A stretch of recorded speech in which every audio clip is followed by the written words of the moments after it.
Dholera police સ્ટેશનમાં કોન્ટ્રાક્ટમાં ઓપરેટરની ફરજ બજાવતી યુવતીએ ઝેરી દવા ગટગટાવી જીવન ટૂંકાવ્યું હતું।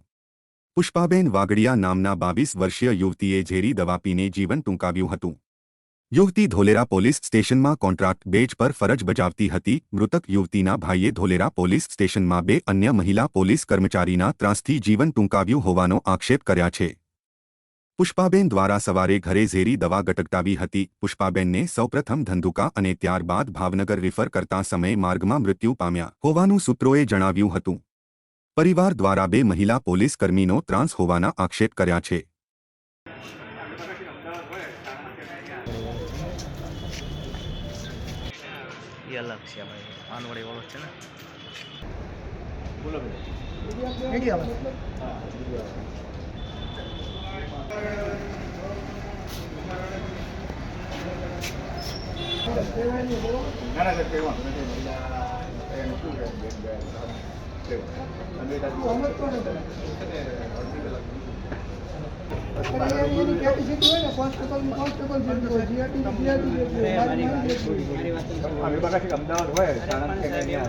તો પછી 2 વાગ્યાને તો તમે આવ્યા પછી લખવાનું સ્ટાર્ટ કર્યું હોય તમે આવ્યા કેવું લખાઈ ગયું મેં આ કીધું ક્યારે લખ્યું મેં મારા સાહેબને વાત કરી પછી આ મારામાં મન ભાવે લખી તો એ લોકોને એમ ના કહેવાય હમણાં સાહેબ આવે પછી તારું જ્ઞાન લેશે।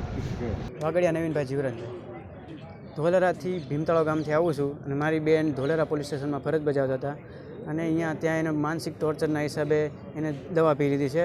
એ 2 બહેનોનું નામ જાગૃતિબેન અને ભૂમિબેન છે। અહીંયા ફરજ બજાવતી હતી તો મારી માંગ એ જ છે કે એને યોગ્ય ન્યાય મળે। કેટલા સમયથી આ પોલીસ સ્ટેશનમાં ફરજ બજાવતા હતા? 2 વર્ષ જેવું થયું। એટલે કાયમી હતા કે કાયમી તો નતા, કોન્ટ્રાક્ટ બેઝ ઉપર હતા। શું કામ શું કરતા? બસ કોમ્પ્યુટર ઓપરેટર હતા। અન્ય કોઈ અધિકારીની આમાં સંડોવણી કે ના, બીજા તો કોઈ નહીં।